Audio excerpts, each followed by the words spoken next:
What up, Bulls Nation? We've got a live CHGO Bulls coming up right around the corner. On today's show, day one of training camp for the Bulls today as we approach the 25-26 NBA season. We heard from head coach Billy Donovan, the Rook, Noah Essengue, and the new trade acquisition, Isaac Okoro. A lot of talk about the Bulls improving their defensive identity, their physicality, their toughness. So, where does Okoro fit into that equation? We'll talk about all that and more from training camp next.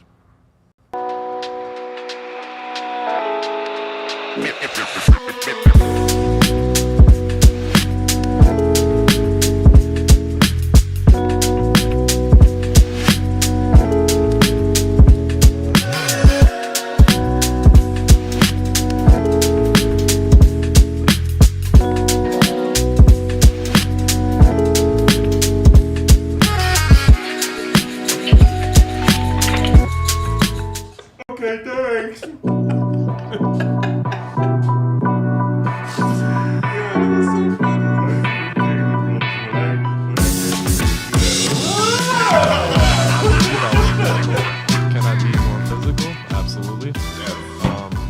Can I be better? Absolutely. But that has been the key word every day. Isaac Okoro has been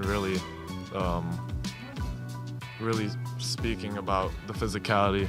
He's been battling through the screens, fighting and it shows. And I think it kind of, how do I say it?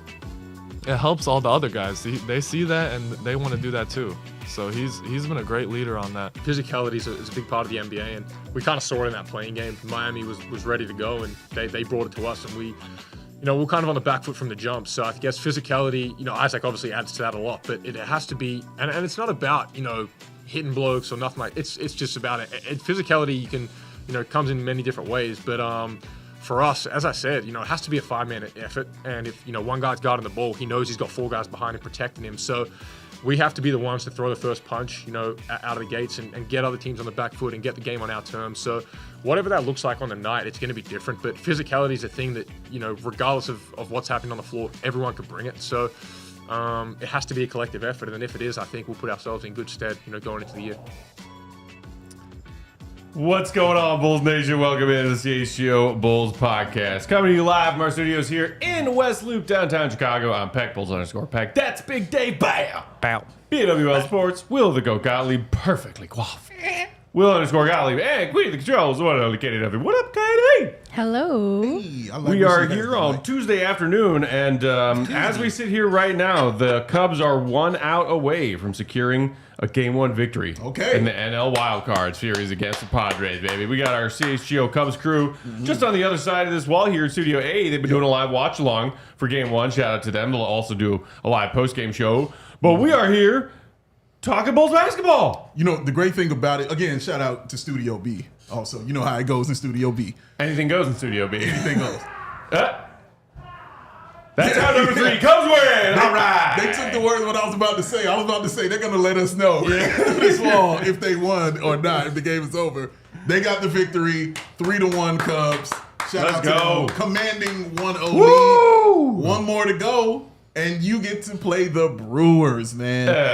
I am actually, as a Sox fan, looking forward because that's a rivalry, bro.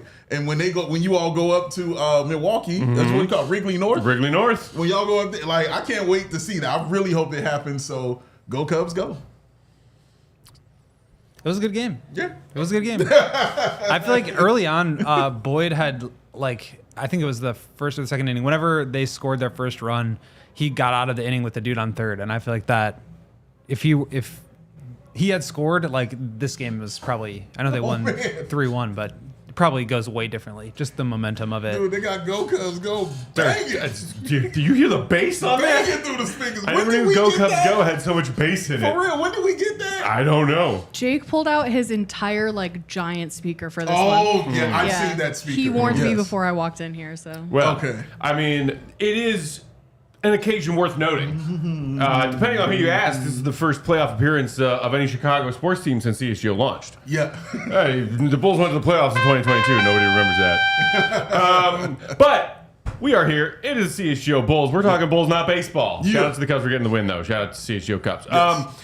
So, in that opening clip, you heard Bulls teammates Modest Buzelis and Josh Giddey at the podium during their pressers at Media Day yesterday, talking about the arrival of their newest teammate, one of their newest teammates, Isaac Okoro, who the team acquired in that trade for Lonzo Ball earlier this summer.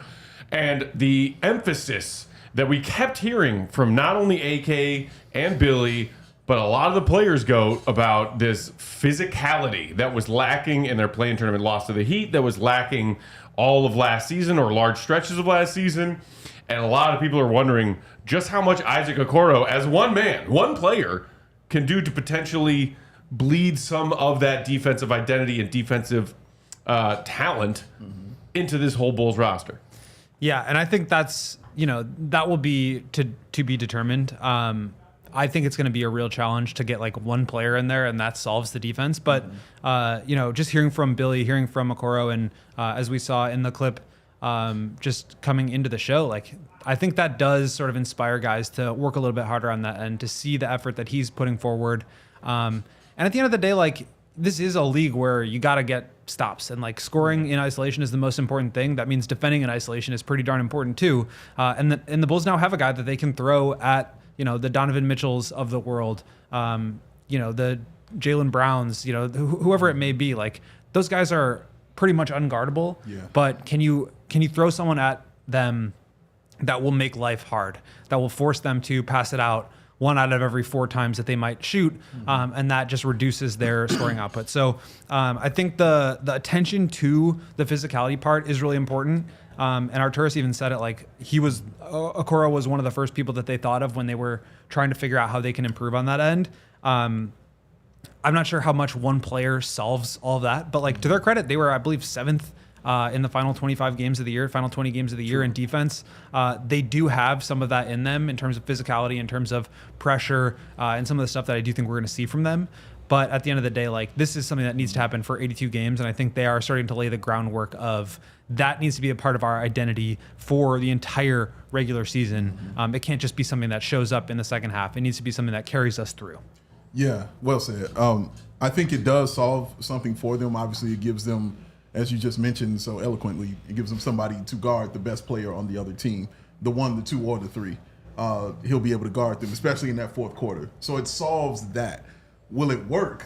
You know what I'm saying? We'll find out. But it definitely solves that for them as far as what they want to do.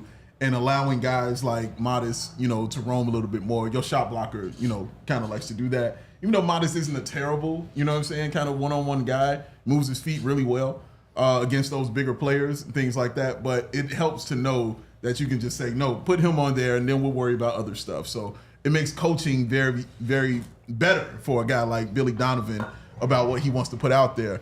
It actually gives you options as far as the lineups that you want to run out there. Like him and an Ayo Dosunmu and a Modest Buzelis package. Yeah, I'll take that.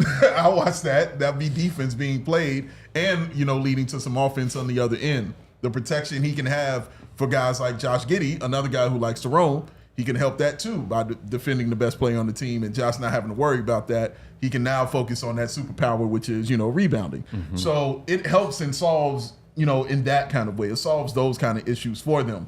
Will it work? Will guys not drop 40 points on him? You know what I mean? Will it lead to wins? That is what's not known. That is the unknown part of it.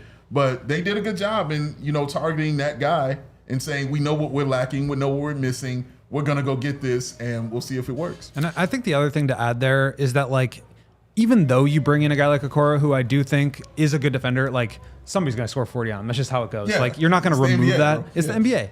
But I do think he's going to add a lot there. At the end of the day, you can't just win or be a good defense based on one player. So I think everybody's going to have to raise their level, and that's kind of why it was nice to hear Modest and Giddey say that, like, he was helping raise that defensive floor, not just in his play, but in the way that he was rubbing off on everybody else. That's very true. Very true. We heard Billy speak a lot, both yesterday when he was at the podium with AK, and then again after today's practice, about Okoro and how much he can do to try and elevate this team's defense.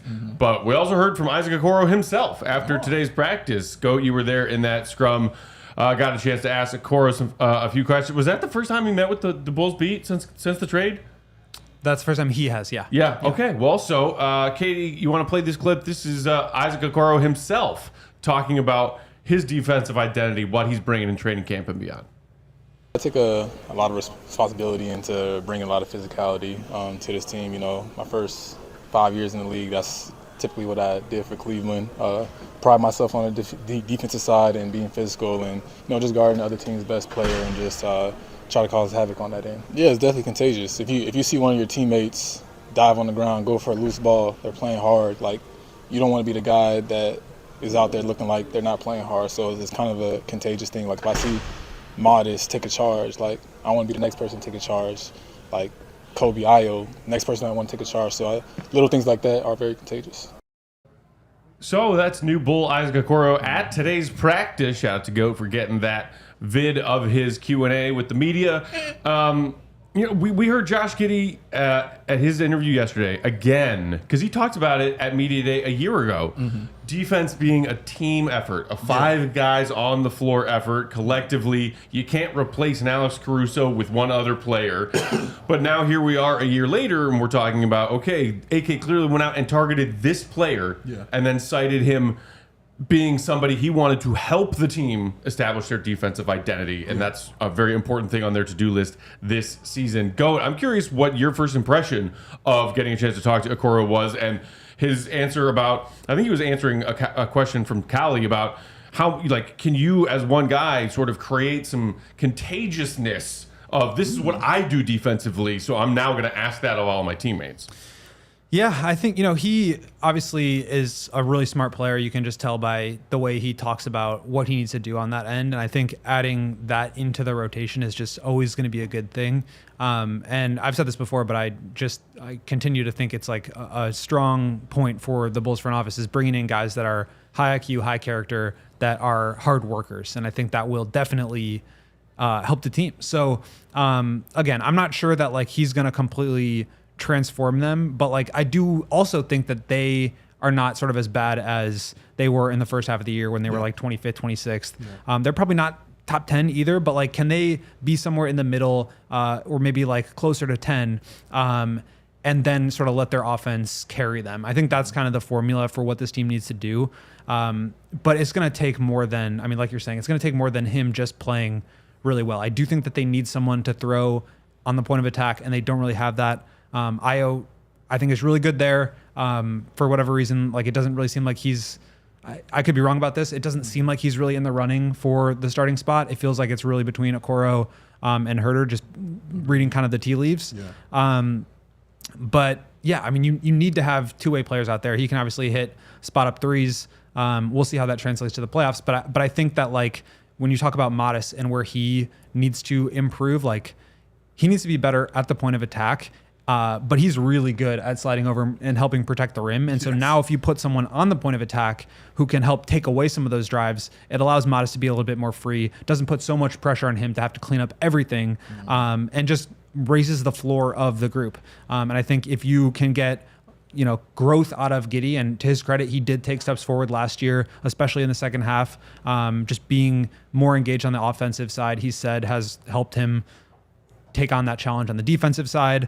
And Vooch, like, you know, he's not like a great defender, but I do think he understands how to defend the scheme. He knows where to be. And if you're 6'10", 7 feet tall, like just being in the right spot at the right time and putting your arm up, like that does do something. And so all those things I think collectively raise the floor. Can that get you to average? Maybe, maybe not. But I think from there, that's where you start to implement more of this attention to disruption, possession game, generating steals. That's something that the Bulls really did not do at all last year. And I think if they can start to implement that, not only does it help your defense by taking away shots, but it also, you know, kickstarts your offense by getting you into transition where you thrive. And so I think the two sides of the court are very connected in that way. And if just having another elite point of attack defender out there to either get some steals or force some tough shots or force it to a non-shooter at the wing and allows the Bulls to grab and go off a rebound, all that stuff can kind of cascade and accumulate over the course of a game to where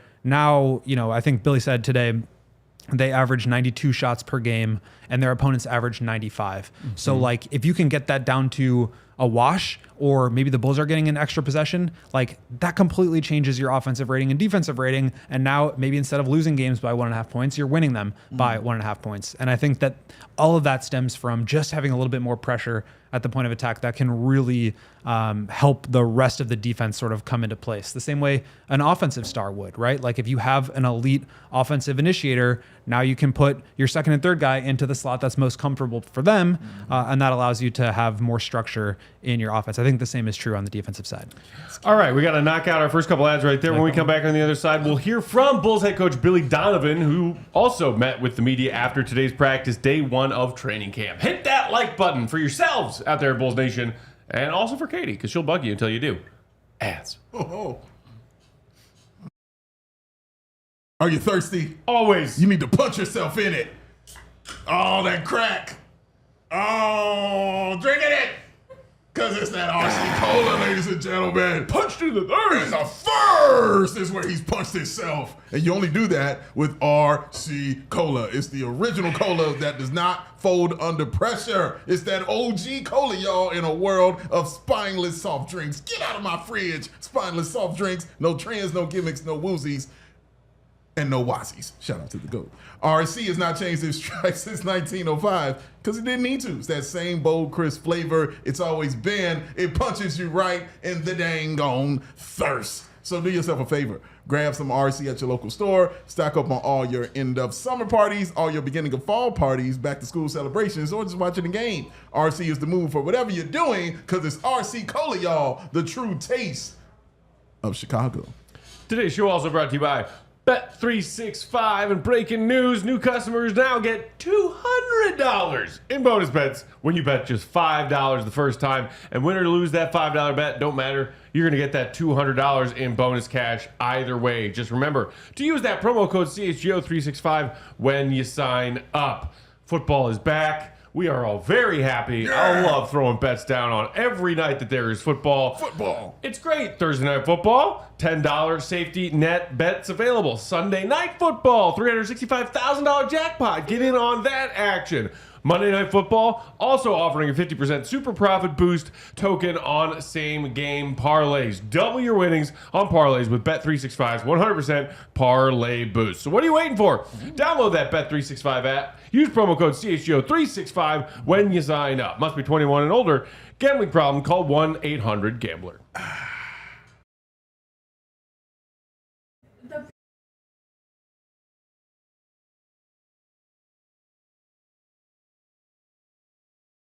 Breaking news. Can we just say, Katie just posted this in the chat, but we are extremely close to 90,000 followers. Yes. Subscribers, excuse me. Yeah. On YouTube, please like, subscribe, help us out, help us keep growing. We're so close, guys. Smash that subscribe Right there, button. baby. How Almost close are there. we? I know there's- 816 subscribers We are away. 816 people Man, away. let's go. 90K Let's is a get big there. number. You know what I I really think- want? One of those plaques. I want to see one of those Yeah, I want YouTube one of plaques those in too. real Yeah, life. me too. 100K. I think we can I do wanna it by see the it. end of the week. I I think feel that's really doable. confident It's in doable. For that. sure. Yeah. Yeah. Doable. Let's make it happen. guys. That's right. Hit that subscribe button if you aren't already, so you can get alerts every time we got a fresh Bulls show coming at you live. Yeah. So, okay, Billy Donovan in a second. Yeah, As breaking we were- news, though. As we were coming back from break, Big Dave was just asking me if I like BLTs. Of course, the answer is yes. I love bacon. I was telling him Why about were we how talking much about bacon I BLTs, ate you on ask? Sunday. Right before that ad break ended, Katie said BLT's not a sandwich. I don't Just even threw this understand. ridiculous hot take (parentheses incorrect take) at the buzzer Yeah. before we come back from an ad break. And it missed. What is Like, Explain yourself. defend that? don't you just want to talk about basketball? Actually, no, I want to hear this. I want to know why you feel it's I not just a feel sandwich. like there's not like a main thing on that sandwich. The main thing The is bacon. Bacon is a supplementary I mean, okay. meat. How much Not bacon if are it's you? not a BLT. How much It's bacon not are a you real putting meat. on your BLTs? That's the thing. Okay, I don't think it matters how much bacon you put on it. I just Wrong. think You could bacon- put an amount of bacon on where it would most certainly be an entree size of. I disagree. I think bacon is a supplementary piece of food. It's not ever a main. And you are half correct. You could add bacon to anything and make that anything better by adding bacon to it. And that way it is supplementary. Bacon can also exist gloriously and strongly If and it was- confidently on its own as the main thing in whatever you're eating. Even if that thing is me on Sunday frying up a pound of bacon and eating it. I disagree. I don't think no. So what if it's not a sandwich? What is it? I don't know, but it's not a sandwich. It's a hot dog, Dave. A BLT is not a sandwich. It's a hot dog. Between two pieces of Yeah, that's what I was gonna say. It's like, what if it was like an open faced sandwich? I could like maybe hear the argument, but I don't. Yeah, The question I really had was, how do you tolerate a BLT if there's lettuce and tomato on it? That's how he gets his For veggies. Matt, a 'Cause BLT of the is just bacon and bread. That's No. It's just that's B. real. When I was in It's just B. There's when no I was LC. when I was in college, I did go to the deli and have them personally make for me. It wasn't on the menu. Just buttered toasted bagel with like 16 strips of bacon smashed down on the bagel. It was just buttered bagel with bacon. That's all. No cheese, nothing? Nah. Wow. How's this dude alive still? But I'm glad you are. RC Cola. Lucky. RC Cola and Rage is what's keeping Matt around, dog. That's right. All right, so Isaac Okoro. Isaac Okoro. I hope he gets enough bacon. We're in still his coming diet. out of the off-season fever. Who was talking about switching to being a pescatarian yesterday? Dalen Terry. Kobe. Well, so Kobe. Dalen was talking to us about it when Yes. we had him in the studio last week. It sounds like a lot of the guys did. Kobe Media switched day, on over. Kobe said, or that he tried and it was challenging because he's allergic to shellfish. He said that he did it for a month and then he had to stop because he Well, if he's was allergic, just he should eating not do it. salmon for every single meal because he's allergic to shellfish. Yeah, he you couldn't shouldn't have. do Yeah. that. God. Don't do that. So he added chicken into his diet. yeah, that makes sense. Please No do red that. meat, though. Yeah. Okay, where were we? Oh, that's right. Billy Donovan at Bulls training camp. Katie, think before you throw your next throw take, okay? Threw us all off kilter. We couldn't just let that slide. We couldn't let that go. That had to be addressed. Seriously, man. That's crazy. Okay. Billy Donovan, after today's Bulls practice broke and the media got access, talking about this team's defense and Isaac Okoro. Katie. All right. To me, I think he can because there's things that he's really good at that we need to get better at, and I think there's an example that those guys can look at. So I think he's able to help that standpoint.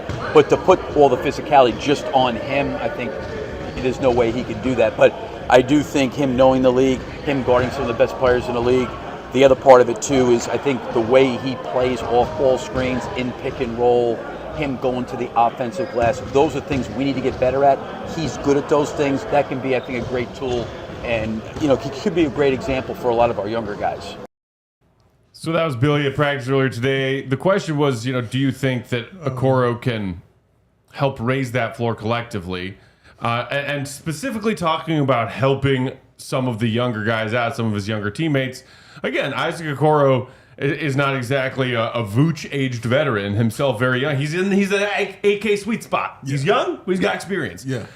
So when you're talking about trying to improve this team's defense, what do you make of a newcomer coming in via trade, then being asked to be like, all right, guys, I'm in charge of our defensive identity, and then everybody fall in line? Like, is there anything awkward or perhaps uncomfortable about that? Or do you think, whether they be younger teammates or similarly aged teammates, if everyone's looking to Okoro to set that tone, that they will fall in line? I don't think that he is here to set the standard. I think he's just here to help the cause in a way, because to Billy's point, I don't think it's fair to put the defensive identity on one player. Yeah, even when Caruso was here, as great as he was, they were a average defensive team until they had a great defensive unit. So I do think that you need the whole group to have a commitment to that, but you also need somebody who's kind of leading the charge in that sense. And it's probably always a little bit awkward when a guy comes to a new team and is trying to establish himself and do the things that he does best, and the other players are trying to carve out their territory and make sure that they still have a reason to play. But that's just raising the whole floor. That's getting guys to compete against one another and raise their level of play. So I think that's a good thing. I don't really have any problem with that. I think the question is more about how do you find the best balance between offense and defense with this group of guys? Because you have your 4 locked in starters, and then you're trying to figure out, where does Trey belong? Where does Aya belong? Okoro, Huerter, Pat, Noah, all these guys, which one of those guys will be the best combination of offense and defense? And there's going to be moments where you're going with the more defensive oriented lineup. There's going to be moments where you need more shooting and you've got Huerter out there. There's going to be more moments when you need somebody to push the pace and Aya will be out there or Trey will be out there. So they have a lot of good options, but what is going to be the best, solution for covering as many bases as you can. I don't know the answer to that, but I do think that even if it's not Okoro out there, him being on the team does seem to be raising that collective floor and that collective effort that they need to get better as a team. Because again, it's not fair to just put all of the defensive success or failure on him. Yeah. How can I say this? I disagree with the phrase of setting the standard. I do think he's brought in here to set that. But I completely agree with everything you said as far as the explanation of it. All of that is I completely agree with. But I think he is the standard setter for this Bulls team and what they want to do defensively. When AK makes the statement of what you need to do defensively and the type of defense he wants to play, and then he immediately gets a guy that fits that, then you're the standard. Then you're the guy we're looking at. And when they were in media day yesterday, that's all they talked about with Isaac Okoro as far as charges were concerned. Yeah. And taking those charges. He sets the standard on that. That's what he does. So he's a standard setter. He's going to set the pace. Same as Caruso was the standard setter. Like, no, this is the way it has to be done out here if you want to be on my level. So follow my lead in this way. I feel like Okoro is kind of going to be brought in the same kind of way, but obviously to a lesser extent because he's not, a Caruso kind of defender, but he's still really good. He won't be the standard set as far as like one-on-one defense, as far as everything being on him. As far as if the Bulls give up, 180 points, it's because he had a bad game. No, I agree. It's not going to be on him like that in that kind of sense. But the standard of what they want to be, the physicality, you know what I mean, the setting, the taking the charges, and what they want to be defensively, it's definitely him. It's going to be on him. I agree with that. If I misspoke, I think he will be sort of like the standard setter, just because I think that's like his best thing. And I think when you look at this move in isolation, it kind of reminds you of what the Hawks did getting Dyson Daniels, of bringing in a guy who can help transform your defense. But as good as Dyson Daniels was last year, they didn't become an elite defensive team because of him. Right. He certainly helped, but it's a 5-man game. You're playing with 4 other teammates out there. It can't just be on one guy. And so that's kind of the point I mean is yes, it helps and it benefits your group to have an elite defensive player. And when he's out there, you should be a better defensive unit.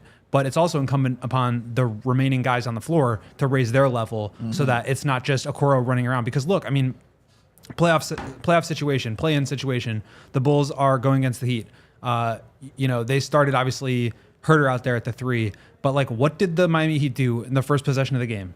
They said, Josh Giddey, come here. Yep. And they put him in a screen and they went right at him. So if the Bulls are switching anything, and it doesn't matter if Okoro starts the game on Hero, if they just set a screen, now he's off the ball and Giddey's got to defend. So it's on Giddey too to be able to stand a guy up and not let him blow by you. Yeah. And if he does, you got to have Modest and Vooch there ready to protect the rim. So it's not going to be on any one guy, even though I do think that having the one guy out there does just help, especially when you're going from really having guys that work but are not defensive players to having a defensive player out there who can help, balance that lineup out. Yeah. The other wrinkle of this that I am fascinated to find out, and you asked Billy about it after practice today. Flex. You can preach about we're going to improve our defense this way, that way, and the other way. They've mentioned specifically, he mentioned specifically, generating more deflections-based turnovers, getting more charges, doing and on the offensive end, something that you wanted to improve is crashing the offensive glass. It's we want to do this better and that better and this better. And you asked Billy, okay, well, at some point, do you ever get concerned about playing fast offensively being primary focus, objective 1A, and that sort of taking a hit because you're pressing defensively? And what did you make of his response to that question that I thought was a very legitimate one? Yeah, I mean, I think it's just interesting because there's always trade-offs with every decision you make, right? If the transition defense versus offensive glass is the primary example. If you are sending 3 or 4 or 5 guys to the offensive glass, you are completely naked on the backside, right? There is no one back. And so you can be strategic with it and send your go guys, your 2 guys from the corner or the wing, whatever it is, if it's your slot shooter or something like that, or maybe somebody's cutting through the slot and then they can attack the glass. But the rest of the team's got to get back there. And that's why having Vooch in the trail spot is a good thing for them because not only can he follow the play and walk into threes, but he's also in a good position to be able to get back and as the biggest player, protect the rim. And so that's the trade-off there is like if you're sending guys to the glass, you're not in transition defense. If you're in transition defense, you can't be getting offensive rebounds.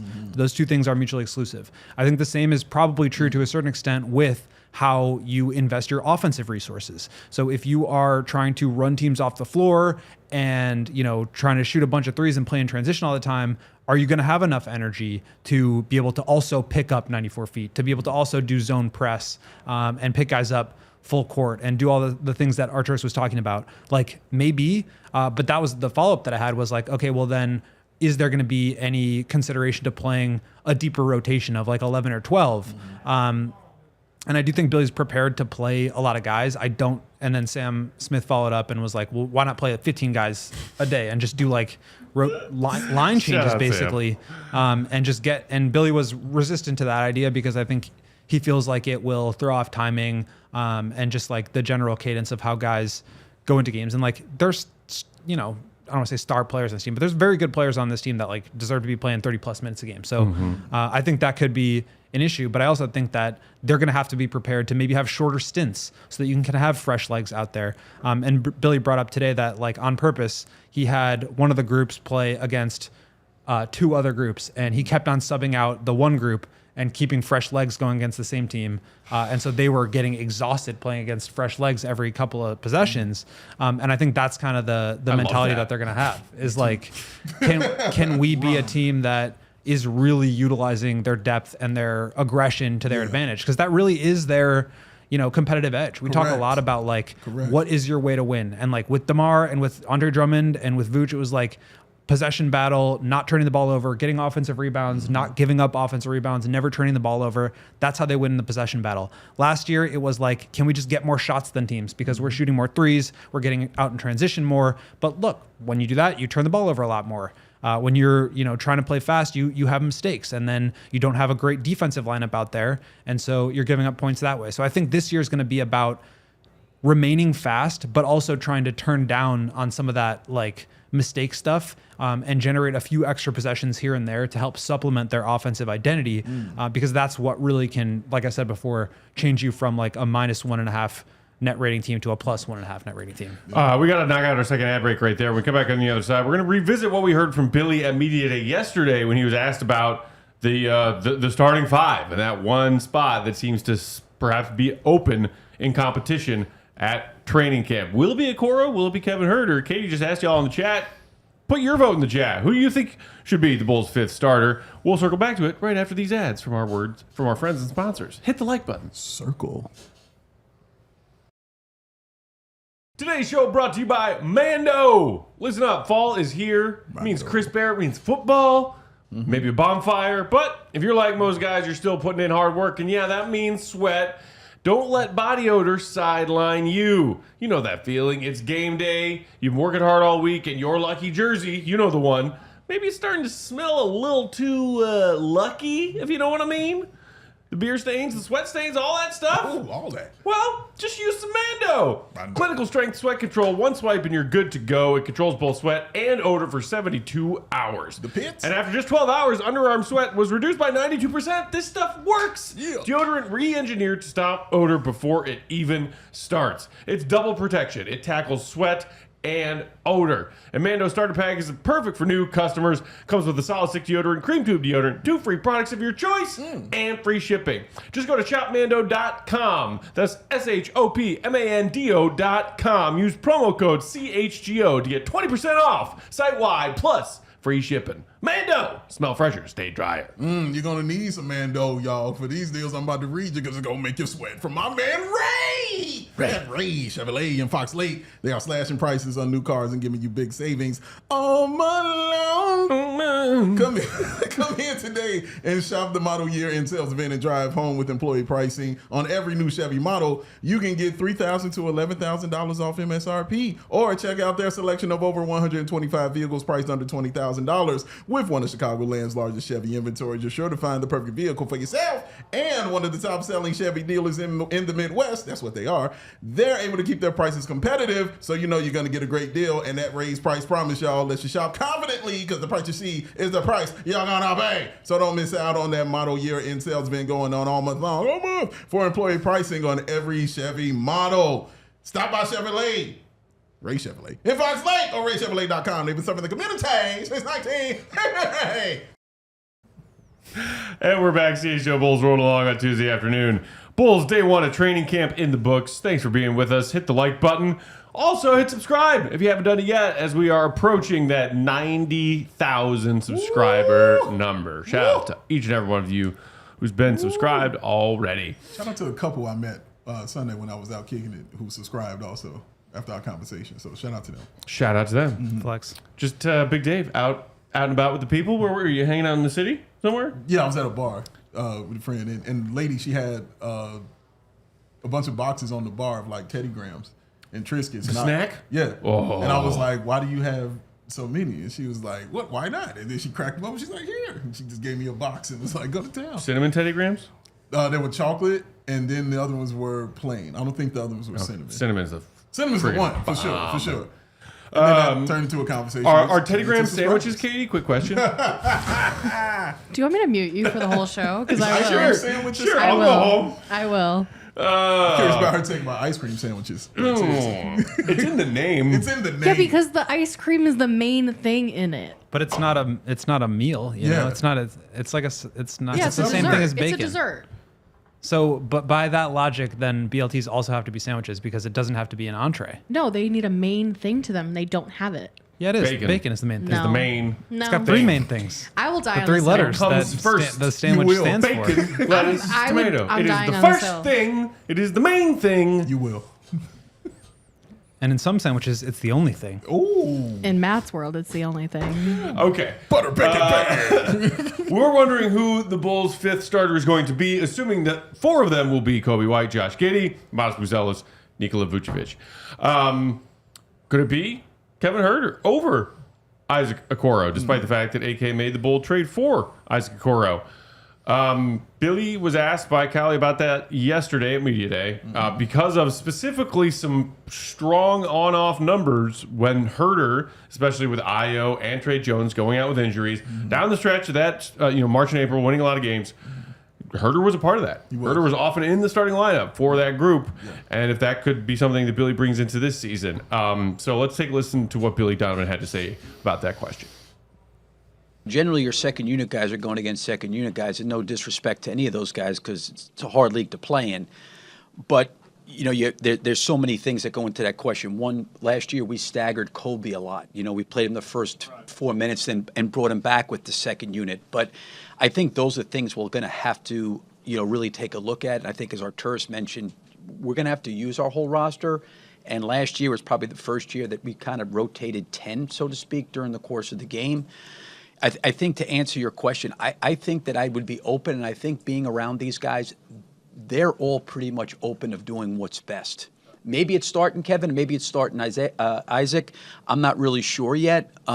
Certainly defensively, with Isaac being out there, just on his body of work, you'd say, okay, there's that guy on the anywhere probably from 1 through 4, he can guard any of those kind of guys, right? But to your point, there's also some evidence that Kevin out there was pretty good too. So I think it's going to be probably something we're going to have to look and view, because at the end of last season, one of the things that, with the way the group played after the All-Star break, after the trade, Trey Jones got hurt and so did Io. They're back now.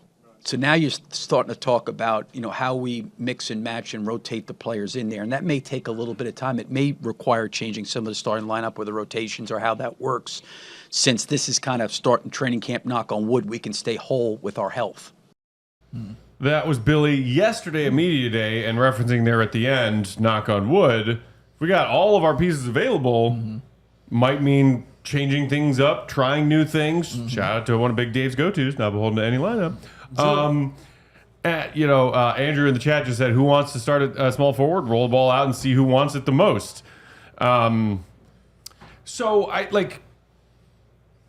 honestly, I still think I would put Okoro as my odds-on favorite to win the job out of training camp, because you don't talk about a guy like that if your intention is bringing him off the bench. And I know that oftentimes Caruso, the team's former defensive identity guy, was brought off the bench. He was. He also started at times. He did. And Okoro and Caruso are two very different players. Yeah, without a doubt. And the other part of it, and you asked Okoro today after practice about, everybody asked him about defense. You asked him like, what are you excited to bring to this team offensively? And so I think that could be a big determining factor for who wins this job. Is Isaac Okoro knocking down his shots in these 5-on-5 runs of training camp and bringing that into preseason minutes?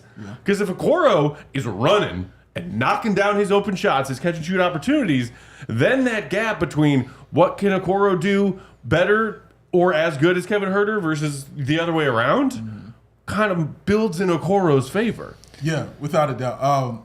I still think it's Kevin Huerter who's going to be the starter, but I do think that Okoro down the line in the season will end up being the starter.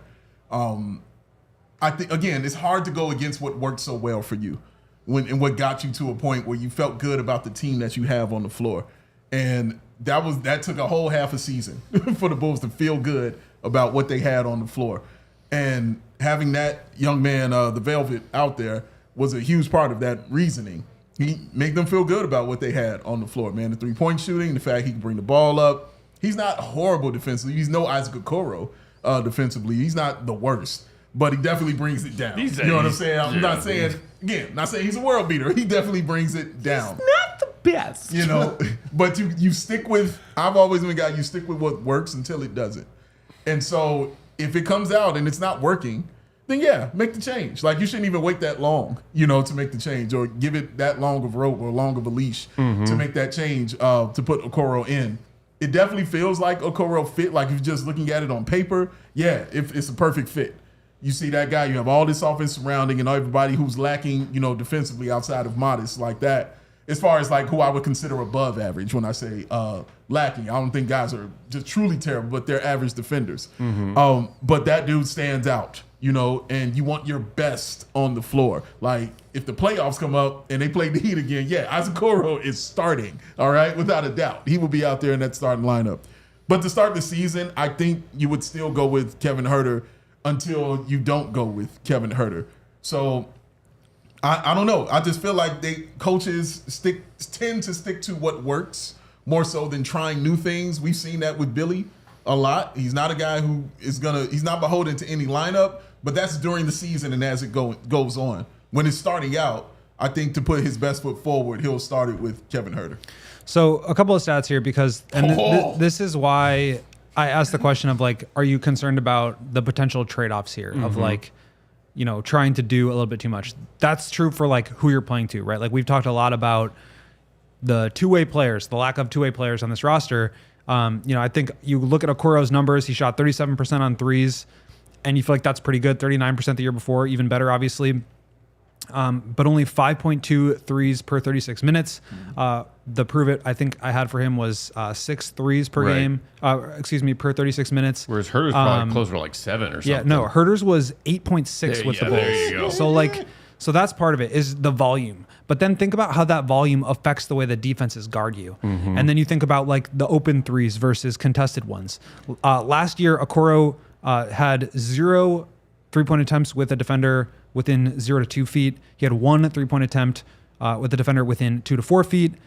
15 attempts with a defender between 4 and 6 feet away. So basically, if you think about it that way, it's 16 3-point attempts total with a contest. And then 135 were with 6 or more feet of space. So basically uncontested. So, 16 compared to 135, that's the volume. Now, most guys are not taking a lot of like contested threes. That's like a tough thing to do. But just for comparison here, Huerter, 30 3-point attempts with a defender between 2 and 4 feet, 179 with a defender from 4 to 6 feet compared to 15 for Huerter. So, or for Okoro, and then 181 with 6+ feet of space. So he's just, the volume there, I think, is so critical. And I'm not saying it should be Huerter. The Bulls lineup with Huerter last year to end the season was one of their best lineups that they had.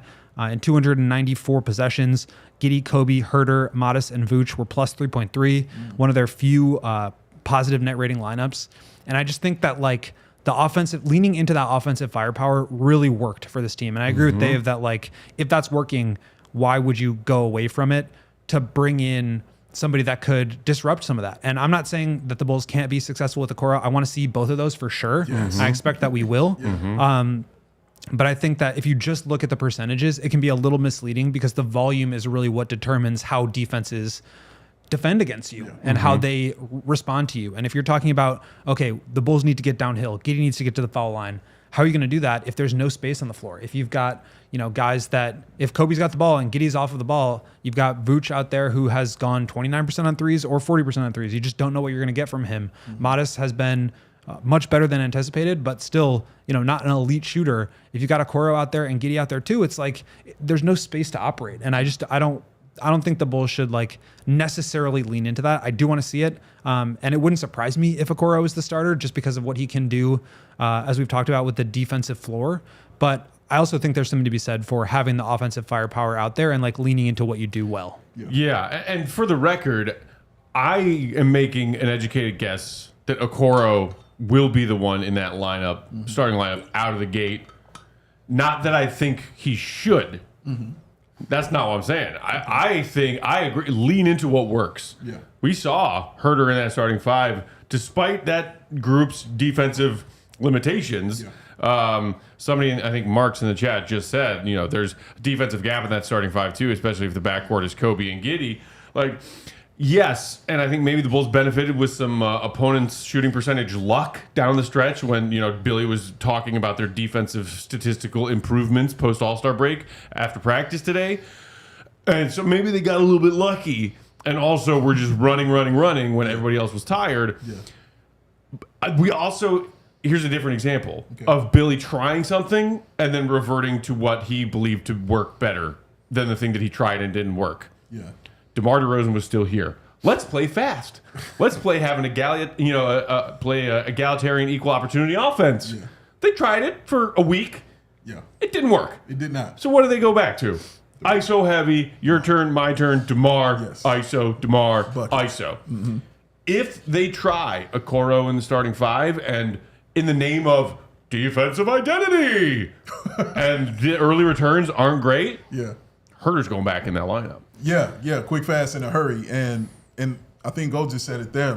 In some instances, it can handicap you having, a guy who's not going to spread the floor for you. When you can get a guy like Giddey getting his space, he getting downhill and doing what he likes to do. Even Kobe on his ISO dribbles, getting to the foul line, trying to get it that way. Even Vooch doing what he likes to do in the middle of the floor. Modest is probably the only one who I can give the ball to, who doesn't really necessarily need to go there. I'm not saying I don't want to leave Kobe out of that either, but he doesn't necessarily need to go to the rim to produce like that. But Giddey does. Giddey's got to get to the rim to produce, and Vooch has to get to the rim to produce, unless he's trailer three, or that's what the offense in rotation kind of dictates for him. But I feel like it could be a detriment for them that way if his three-point shot isn't hitting, and that's why I love that you asked him about that offense, because that will answer all the questions, you know what I'm saying, as far as him being on the floor right there. It has to be respectable. I'm not asking you for 41%, but it's got to be respectable. Teams have to actually, think about getting out there to guard you. They shouldn't treat you like Draymond Green, and not even be concerned when you hit threes, and when you do hit threes, it's oh, it's candy. You know what I'm saying? Thank you. How did he hit that three while wearing a backpack? That needs to be part of it too. If they're going to make you, if they're going to leave you wide open, you got to make them pay. That's part of it. Dude. But you also want guys out there who they're not going to feel comfortable letting you shoot open threes. But you have to have that threat. You have to be a threat out there for that. And Kevin Huerter is much more of a threat for them at the three-point line as of right now than Isaac Okoro. And also I think I'd be interested to do more of a deep dive into the difference between them defensively too, because if you're talking about physicality and taking charges and pressuring the point of attack, I think obviously Okoro significantly better player. But if you're looking at steal and block percentages, Okoro last year 1.5 and 1.4 steal and block rate. Huerter 1. Let's see where it is here. For combined for his whole season, 1.9 steals, so more steals, and 1.3 blocks, block percentage, so just 1/10 fewer. And then career, 1.6 steal rate, 1.1 block rate for Huerter, 1.5, 1.3 for Okoro. So in terms of disruption, they're pretty similar if Huerter's not better.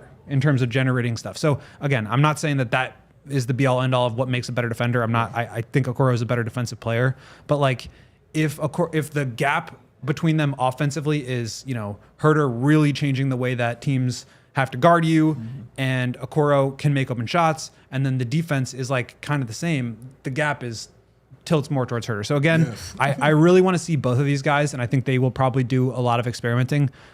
Does not sound like Kobe's going to be playing in the first couple of preseason games, if at all in preseason. So they're going to see what both of those guys look like together.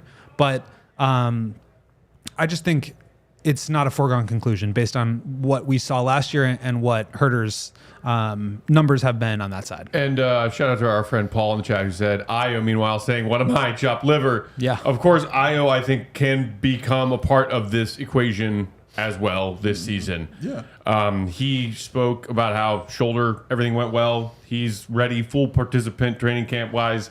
And meanwhile, we learned yesterday at Media Day, Kobe is taking a back seat with a strained calf that the Bulls are, of course, or at least should, of course, be very careful with in training camp and preseason action. And then the unknown of what's their plan with Ayo Dosunmu. Are they trying to play him a lot in the front half of the season to shop him because he's on an expiring deal and he doesn't fit their long-term plans? Or is he going to prove to AK and the Bulls brass, actually, I'm a better option in the starting five than Isaac Okoro and or Kevin Huerter? So how do you like them apples? Meanwhile, the Bulls, on their social media feeds yesterday, posted a picture of Kobe, Josh, Modest, Vooch, and A ghost. Ghost Dad. Ghost Dad. Patrick Williams. Patrick Williams. Of course, everybody, those were not hard tea leaves to read. Not to insinuate that it is a correct reading of the tea leaves, but they always, every year at Media Day, during the photo ops, it's like, okay, who are our main guys? Yeah. Let's get all the main guys together for a couple of pictures. That was that picture yesterday. It was. Including one Patrick, parentheses, middle name redacted, because where the hell you been? Williams. Yeah. They just entered that who's going to get the last starting spot equation or conversation at the tail end, and mostly as like a, can you believe they put him in that picture? I tried to block that out as far as reading into it is concerned, because and again, this isn't me doubting Billy Donovan or questioning Billy. If he feels he's the best guy, then we'll roll with that. It's just, I know what I saw. And so I'm looking out there, I'm like, well, what did you do to earn, if that's the case? I'd be curious to know what he did to earn that position on the floor. Maybe Billy sees something that I don't.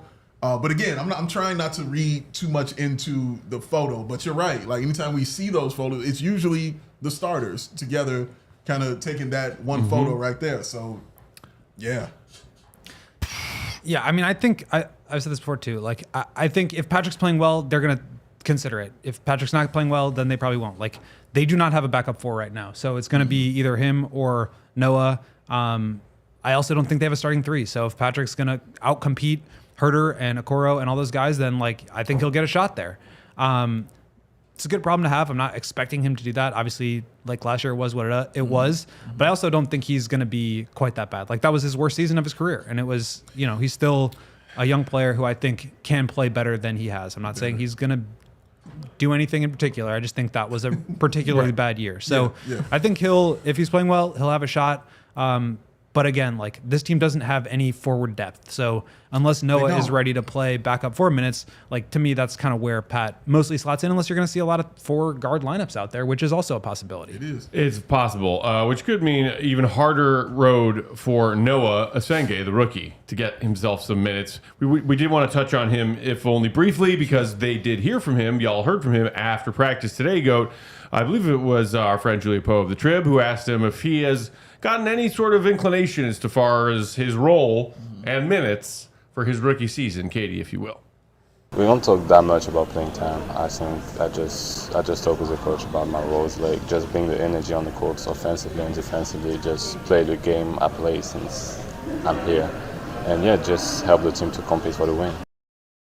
So basically, nobody's told me anything yet as far as what my role is, playing time, minutes, and to be expected. Yesterday, AK and Billy were both asked about expectations for Noah. I believe it was from our pal Mark Shanowski, who's probably going to be watching Noah a fair amount, calling them Windy City Bulls games this upcoming season. Without a doubt. They had a lot of enthusiasm for what Noah can be, while also pumping the brakes. Take a listen to what Billy had to say about Noah and his rookie expectations yesterday.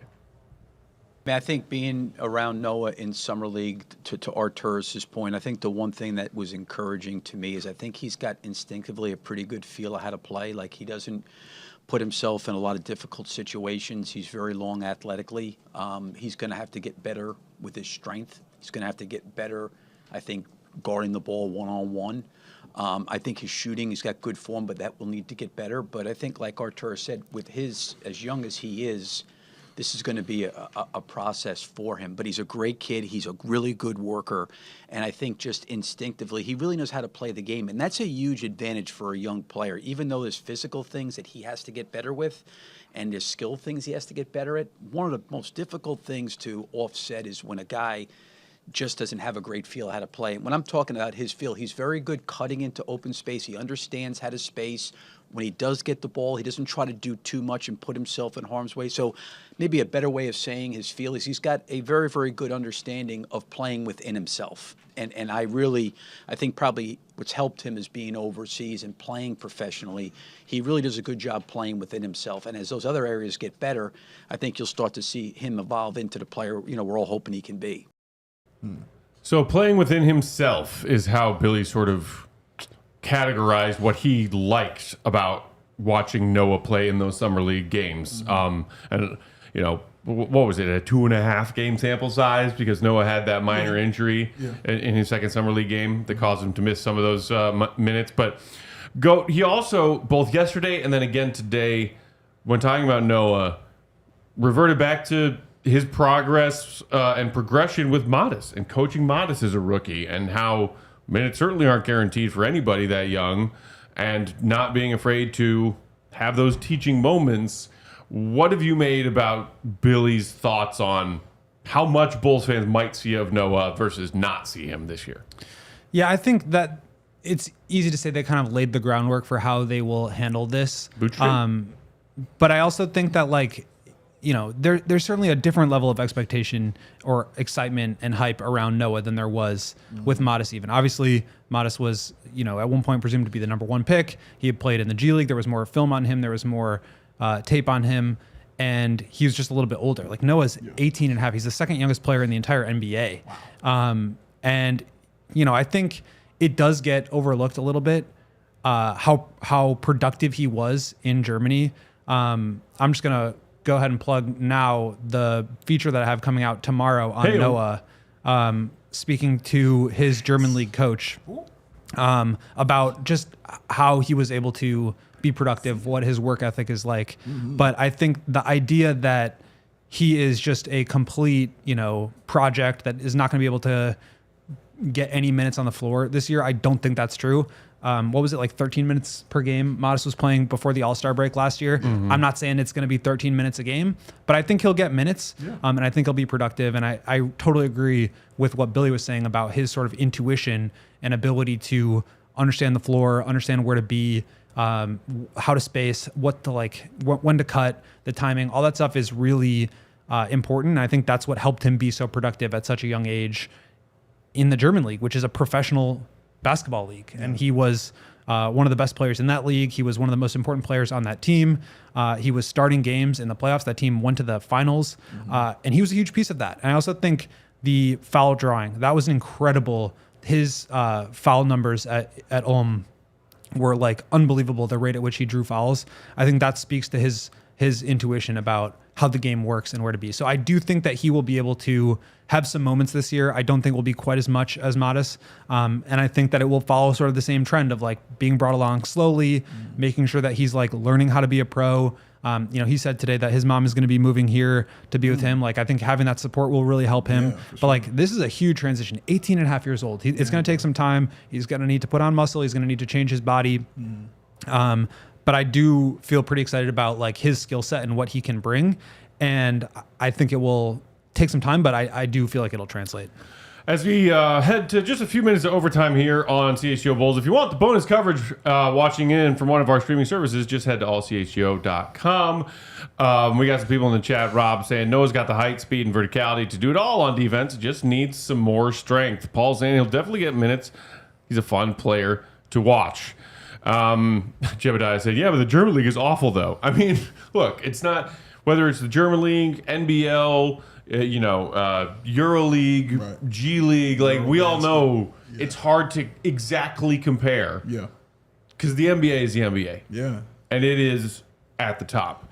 But I think more so with Noah, it's about how raw, how young. Yeah. We all weren't sure. He played professionally. Yeah, it's the German league, but he played professionally. Think about like the pro style, like the size and like physicality of people that he's going up against. Like, Right. I mean, he's 17 years old playing in the professional league, going against like, I mean, there were guys in the NBA on other teams. That's not nothing. I think we've seen enough in the past few years or even 20 years for that to not even be a thing anymore about where you come from. Yeah.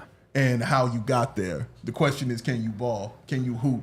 And that's been proven many times over. You don't need to do it one particular way. Did Modest do it one particular way? Who did he go up against? Right. You know what I'm saying? Like, but he in here and he balling, ain't he? Like, that's what it's Jokic about. played in the Adriatic League. You know what I'm saying? Like, do you ball? Like, can you ball, bro? That's the bottom line. Well, and so that's the thing. Like, we didn't even say the names Dalen Terry or Julian Phillips today. As we're talking about, probably not people fighting for a starting five spot, but fighting for minutes. Mm-hmm. Where is Noah in that equation? Because Trey Jones is here and he's healthy. He's going to get minutes. Dosunmu is here for now and healthy. He's going to get minutes. Yep. Huerter, Okoro, regardless whether one of them is starting or not, are getting minutes. Zach Collins is going to get minutes. Yeah. Jalen Smith is still here. He's here. So, like, Noah, the path to him getting real minutes, if this were a different team with a different philosophy, I'd feel more strongly that we will see even modest amount of minutes for Noah as a rookie. Yeah. Are you going to help the Bulls win by being on the floor? Until that answer is, maybe.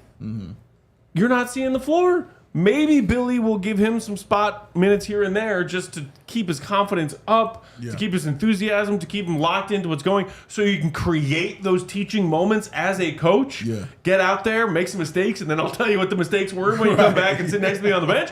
But even though AK didn't have the stones to say that the playoffs are the goal yesterday, again, shame on you. Yeah. If you want to stay competitive, say playoffs. You can't have it both ways. But Billy's going to try and win every game. Yeah. AK at least didn't say that. We're going to go out there, we're going to try and win every game.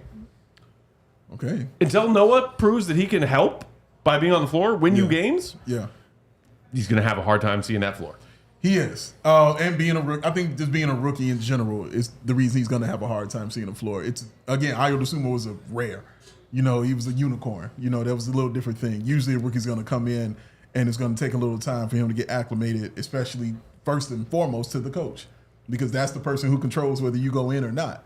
Secondly, it'll be to the court, and then it will be to your team, because then you got a lot of steps to go through and figure out. But he'll get time in practice for sure. He'll get time in the G League for sure. I think he'll get a few minutes, sparingly here and there, sparsely, I should say, here and there. He'll get a few minutes. I'm not expecting, world-beating things from him, but I just want to know if I see something, if it's worth the time, to the point where Billy says, hey, here's an extra 30 seconds. You know what I'm saying? Hey, here's a little extra time. You know what? Last 2 minutes of the game, close it out. It's all right. Just go out there and close it out. So I just want to know that point and kind of see that point. And I think he'll get that opportunity. And I think also, like, Modest was particularly, I think, a special player because of his mentality. And like, you heard it yesterday, like he said he wanted to be coached like an all defensive player. He said that. Like, those are things that you need to be coached a certain way in order to get to that level. And I like him taking that accountability, whether he hits that goal or not.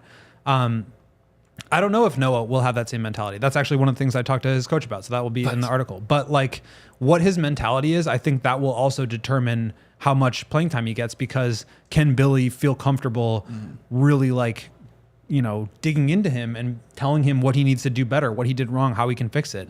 Can he respond to that? And I think that's going to be sort of it'll take some time to work out that part of their relationship to where Billy can trust, okay, if I put this guy in and he struggles and I have to like dig into him. Is he going to be able to handle that and internalize that and know how to improve upon it? And Modest was able to do that. That's why he ended up growing as a player. And I think Billy they'll just have to work on that as part of their relationship. Yeah. I wanted to say something. Okay. And it's something I've been thinking about since your amazing rant yesterday about, what was not said at that press conference. I thought about it. I really thought about it. And again, you're 100% on the money and right. And you all should go watch that because it was dead on. As I am always. But continue. What I thought about was what he didn't say as far as stuff like play-in. Because I don't think I heard that word uttered. You know what I'm saying, from anyone that was there. And I've heard it uttered in the past, you know what I'm saying, before as kind of a benchmark or, like a goal or like, hey, we got to the play, and then we'll see what happens when we get to the playoffs. And I am excited that was not mentioned. I'm not excited that nothing, was mentioned as far as competitive and things like that. But I like that it wasn't mentioned. So this is what I'm equated to, like, and you all know this about me.